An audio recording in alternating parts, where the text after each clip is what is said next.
वर्ण विचार भाग 3। आज हम हिंदी व्याकरण के वर्ण विचार पाठ के अंतर्गत वर्ण संयोग के विषय में चर्चा करेंगे। इससे पहले हमने वर्ण विचार भाग 1 और भाग 2 में स्वर जो बिना किसी रुकावट के स्वतंत्र रूप में बोले जाने वाले वर्ण हैं तथा व्यंजन जिसमें वर्णों को बोलने के लिए स्वरों की सहायता लेनी पड़ती है के विषय में पढ़ चुके हैं। तो आज हम वर्ण संयोग पढ़ेंगे।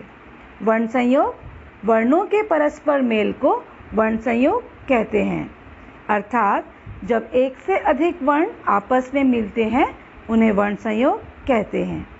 संयोग का मतलब होता है मिलना। जब किसी व्यंजन में स्वर मिलता है तो उसे व्यंजन और स्वर का संयोग कहा जाता है, और जब व्यंजन और व्यंजन मिलते हैं तब भी वह वर्ण संयोग कहलाता है। जैसे व्यंजन प्लस स्वर वह वर्ण संयोग होता है, व्यंजन प्लस व्यंजन वह भी वर्ण संयोग ही होता है। व्यंजन और व्यंजन का संयोग, यहाँ पर हम व्यंजन से व्यंजन मिलाने के नियम पढ़ेंगे। व्यंजन और व्यंजन के मेल से संयुक्त ध्वनियाँ बनती है। व्यंजन को व्यंजन से मिलाने के लिए कुछ नियम है। जिन व्यंजनों के अंत में खड़ी रेखा होती है उस रेखा को पाई कहते हैं। खड़ी रेखा मतलब वर्टिकल लाइन। नीचे देखिए और समझिए, यहाँ पर एक वर्ण है ग। ग में जो सीधी रेखा है उसे पाई कहते हैं। इस प्रकार पाई वाले व्यंजन निम्नलिखित है: ख ग घ, च ज झ ण, त थ थ न, प ब भ म, य ल व श श स। इन सभी व्यंजनों के अंत में खड़ी रेखा है जो पाई कहलाता है।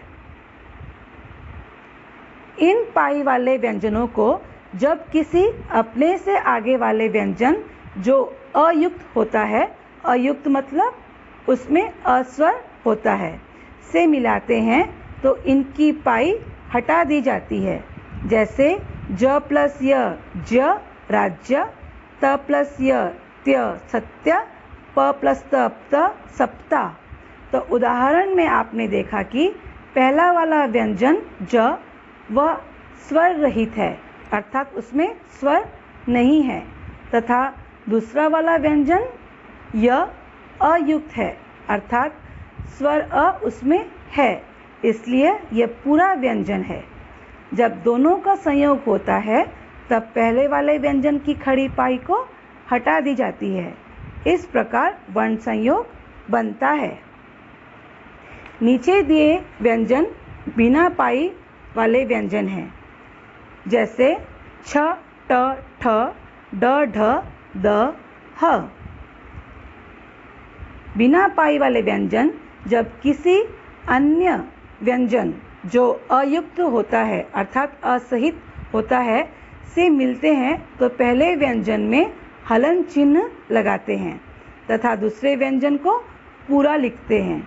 जैसे द प्लस व द्व द्वारा, ह प्लस न हन चिन्ह, द प्लस भ ध्व अद्भुत। पहले वाले व्यंजन द उसमें हलंत लगा हुआ है तथा दूसरा व जो अयुक्त होने के कारण पूरा है। इनके संयोग से द्वारा, चिन्ह आदि शब्द बने हैं। क और फ व्यंजन में खड़ी पाई मध्य में होती है। उनके पाई के अगले भाग का नीचे का हिस्सा हटाकर अगले व्यंजन जो अयुक्त होता है के साथ जोड़ा जाता है। जैसे क प्लस त वक्त, फ प्लस त मुफ्त, क प्लस य क्य क्यारी। अब हम पढ़ेंगे संयुक्त व्यंजन। दो विभिन्न व्यंजनों के योग से बने व्यंजन संयुक्त व्यंजन कहलाते हैं। इन व्यंजनों के बीच कोई स्वर नहीं होता है। उन्हें मिलाकर संयुक्त व्यंजन के रूप में प्रकट किया जाता है। जैसे क प्लस श क्ष, त प्लस र त्र, ज प्लस न्य ज्ञ, श प्लस र श्र। द्वित्व व्यंजन, जब कोई व्यंजन अपने समरूप मतलब समान रूप में व्यंजन से मिलता है तो ऐसे संयोग को द्वित्व व्यंजन कहते हैं।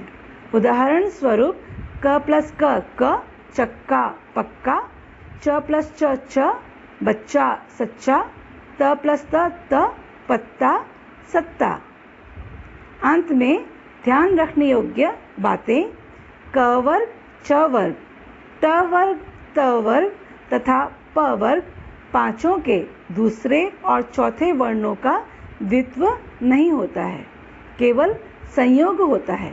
जैसे क प्लस ख मक्खी, च प्लस छ इच्छा। तो इस प्रकार आज हमने वर्ण संयोग में व्यंजन और व्यंजनों के संयोग के विषय में जानकारी प्राप्त की। आशा है आप लोगों को वर्ण संयोग के विषय में कोई शंका अब नहीं होगी। अब हम अगले वीडियो में र के अनेक रूप या विभिन्न रूपों पर चर्चा करेंगे। धन्यवाद।